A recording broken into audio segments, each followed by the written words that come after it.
Hi, I'm Barbara, and recently I sat down with three of our greatest assets: our vice chair of Toby's Fund, Anna, our social justice intern, Saint, and our reproductive alerts coordinator, Molly.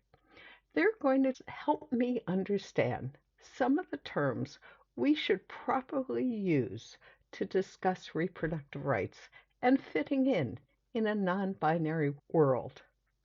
I was born in the 50s. As difficult as every generation is, ours seemed relatively simple when it came to two types of people we understood: men and women, boys, girls, males, females. Things have changed. And we're counting on our generational experts, our 20 somethings, Saint and Molly, to help all of us guide us through the intricacy of a changed world. And this will be a hybrid production. It will be available on YouTube, but also as a podcast. We live in a diverse world, and Toby's Fund made the decision years ago to be beyond the binary. We recognize and embrace all possibilities of gender identity, expression, and experience. So, what does that mean? And what's with all the pronouns? We're going to try to help out with that here. Before we do that, however, I want to give everyone a very short little primer on how the language around reproductive health has changed. First, we don't use the term choice at Toby's Fund. It's too subjective.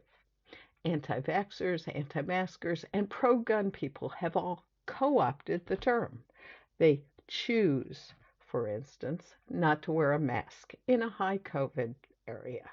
They choose to carry a gun in public. We instead recognize that reproductive health is a personal decision that people make for their own body.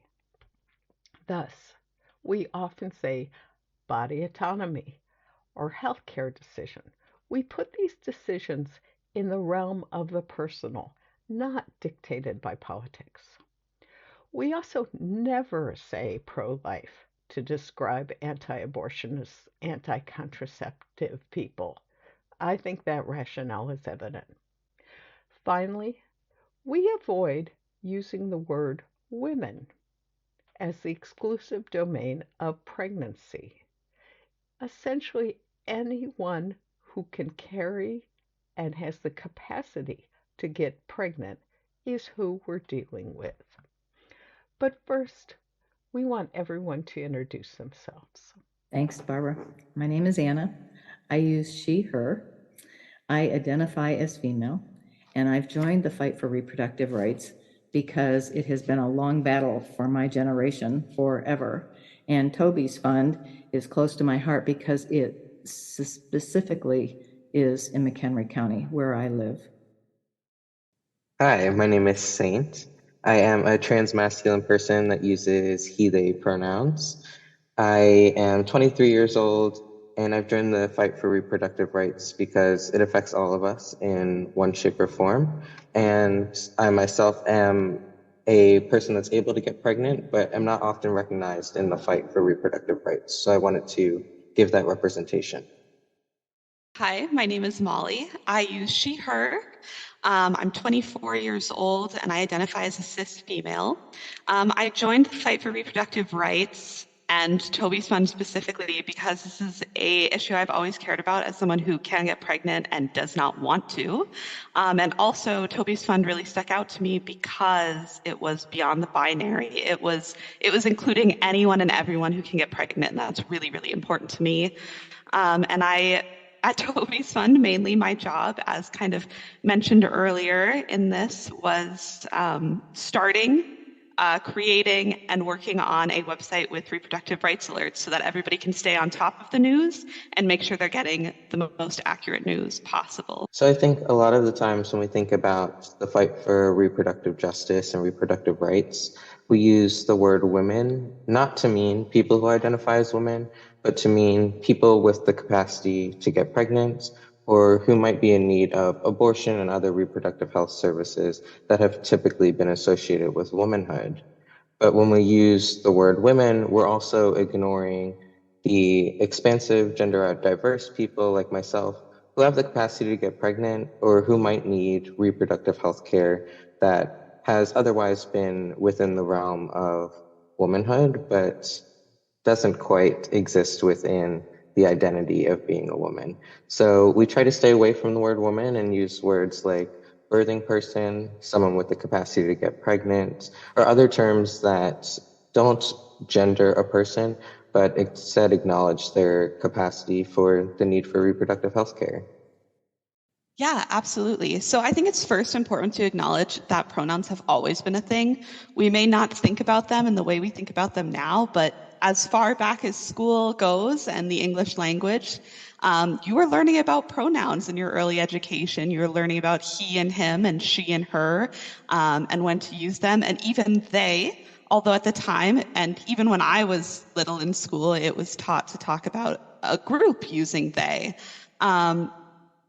Now we've expanded that a little bit, and these people have always existed. There's now a platform for them to talk about how they want to be referred to. Pronouns are important because it describes you. It's how you identify, and it's just as important as learning someone's first and last name. Barbara, you use she and her. You wouldn't really appreciate it if I called you a he or him because that's just not how you feel, and it's no different if people are using she and her or he and they or z and zer or whatever that they use. It's important to learn it. You don't have to get it right away. They will give you some grace. They will help you get used to it, and they'll introduce themselves that way. And what's important is that you just acknowledge it and continue using them going forward. I ask, do you have specific pronouns that you use? That's my question, because I want to do this right. I'm more a direct person, so it's simply easier for me to say, do you have specific pronouns you'd like to have used? Yeah, and I think if you are less of a direct person, or maybe you're you're judging a situation and you're worried about making someone else uncomfortable, I think another way you can do it is just introduce yourself by using your pronouns, and then that opens up that space for them to use theirs and tell you what theirs are. So if someone identifies as cis or cisgender, that means that the gender that they were assigned at birth, typically either male or female, is something that they still identify with to this day. And to a certain extent, you can expect them to conform to some of the social ideas of what it means to be male or female, such as using she, her pronouns as someone who identifies as cis female, or he, him pronouns as someone who identifies as cis male. But that isn't always the case and could vary slightly for some individuals. But in general, cisgender means that you still identify with the way that you were brought up to be in the world. Some people, instead of identifying as cis, might identify as transgender or gender diverse or non-binary or something else on the gender spectrum. It's really very individual. But some people just might not have the accessibility to language and know what cisgender means, even though they might be aligned. But how I understand it from learning about it is you're outside of that gender binary, so you're not maybe identifying with either male or female or anything that maybe most people were brought up to understand as gender. You kind of are identifying as something outside of that sphere. For example, I recently heard something where somebody was talking to their child, and their child let their parent know that they were identifying as non-binary. And their parent said, okay, that's wonderful. Thank you for letting me know. You know, your cousin attends a trans support group. Is that something that would be good for you? And they're like, well, no, I'm outside of that gender binary. That doesn't really have anything to do with me. And I thought that was a really enlightening way, because I think often non-binary and trans issues are put together, and in some ways they do go together, but in some ways being non-binary is really, you're not in pursuit of any gender.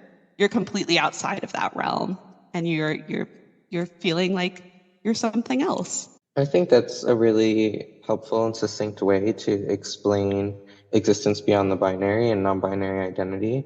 And like Molly pointed out, some non-binary people may be aligned with the transgender identity as well, but also others just don't feel aligned with any sort of structural relationship to gender.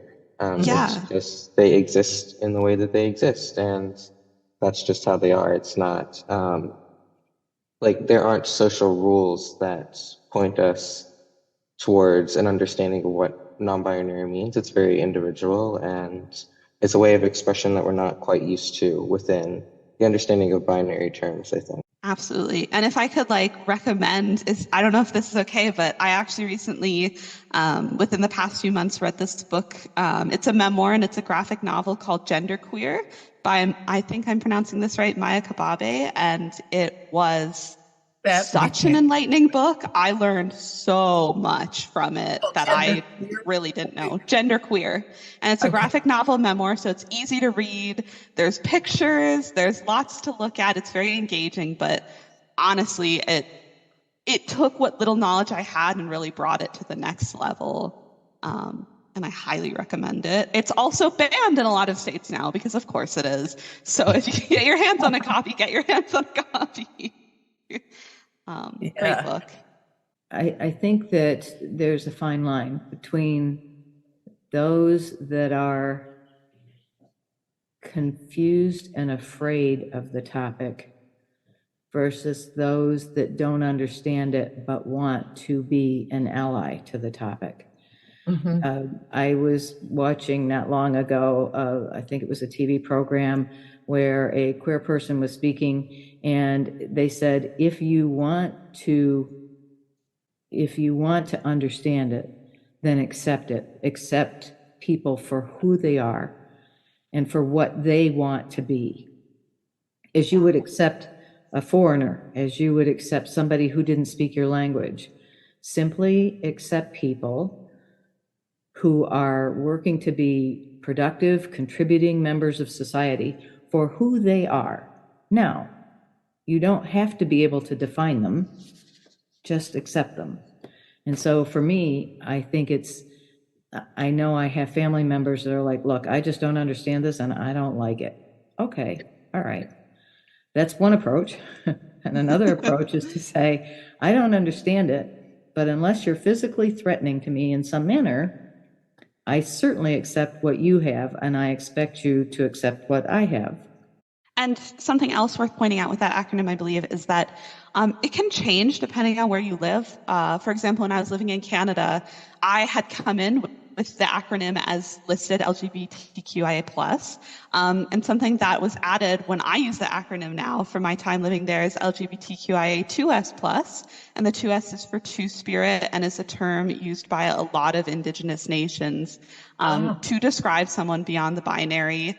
It's a very old term. It's definitely, it's not new, and it's not even from within the last couple of centuries. It goes much further back in their culture, and I think that's lovely. And I think it's a great addition to the acronym, but of course, it's a lot to say, so it also can fall under that plus symbol. It's there for a reason. But yeah, I just think it's interesting that depending on where you are, the acronym can alter, or depending on when you learned about the acronym, your understanding of it can alter. I like the Two-Spirit thing. I like that a lot. It's very beautiful. Definitely something I recommend looking more into. I learned a lot about it, and I think it's just amazing that so many other cultures were so accepting of it much further back than the present day Western culture that we find ourselves in. Yeah, I think what everyone has said is great, but I also did want to add that an alternate term that is being reclaimed by the LGBTQIA2S+ community is queer, and it's something that sort of helps to encapsulate the whole umbrella and acknowledge the identities that exist beyond the plus in the acronym. And it's a little bit, it's easier to say, easier to remember. And of course, we want to use respect when we're addressing people. We don't want to use the term queer if that's not something that they personally identify with. We want to really make sure that we're using the terms that individuals are comfortable with. But it is a term that is being reclaimed by the community and helps to encapsulate all of the identities that exist outside of the cisgender and heterosexual atmosphere that we've been brought up in. Yeah, and I think that's extremely exciting, watching the community reclaim a word that was used against them for so long and saying, hey, this is our term. And definitely, like Saint said, if someone is not comfortable with it, don't use it. But it's really exciting to see it become more in the norm. And I've been able to watch that shift from when it was like, do not say that word, to like, yes, use this word. And it's so exciting. How exactly do we use the pronoun they as a singular? So, as also an English major, I hear you. And at first, I remember I was fortunate for I didn't really have an issue with it, but I do remember friends having an issue that they're like, how do you use they as singular? It's always plural. Well, no, it's not. You use it in the exact same way. You just say, it doesn't have to be plural. Really, all you have to do is change your mindset around it, because the rules don't really change. And if you think about it, maybe you haven't run into this, but when I was little, if I couldn't maybe tell if someone was male or female as I understood it as a 5-year-old, or maybe I couldn't see them very well, I always just used they, because it was so much easier than going, she, he, or him, her, like having to squish them together in language. I always just switch to they. There are actually quite a lot of pronouns that people use that we might not know about because they're not used commonly, or because they're used in countries that we don't interact with, or that we're, of course, not from. Yeah, I think in our everyday interactions, we use they, them pronouns to mean singular, but we don't quite catch ourselves using them because maybe it's not in a queer context or in a very explicit context. So, for example, we might ask someone if the mail has been delivered. And we say, did the mail person deliver the mail? And the other person might say, I don't know, I didn't see them. And that's a singular way of using a they, them pronoun. But in our more interpersonal interactions, if you are, for example, introducing me to someone, you might say, this is Saint, they use he, they pronouns. Or this is Saint, they help us at Toby's Fund. So it's really just when you're thinking about using a pronoun for someone, it's typically in an interaction with another person, be it acknowledging this person or introducing that person, or explaining something that that person does. And instead of saying he or she, you would just say they. And I think within the English language, the word you was often used to mean plural, a plural group of people, and has evolved to a singular use now in the way that we understand it. And they is a pronoun that's evolving in the same direction.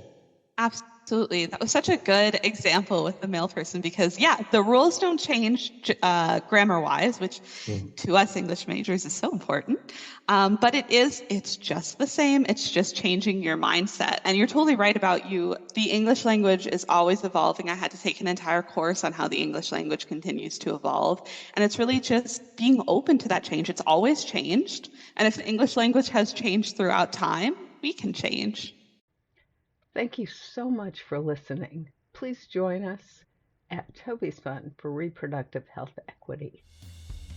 MCCC TobysFund.org. Thank you.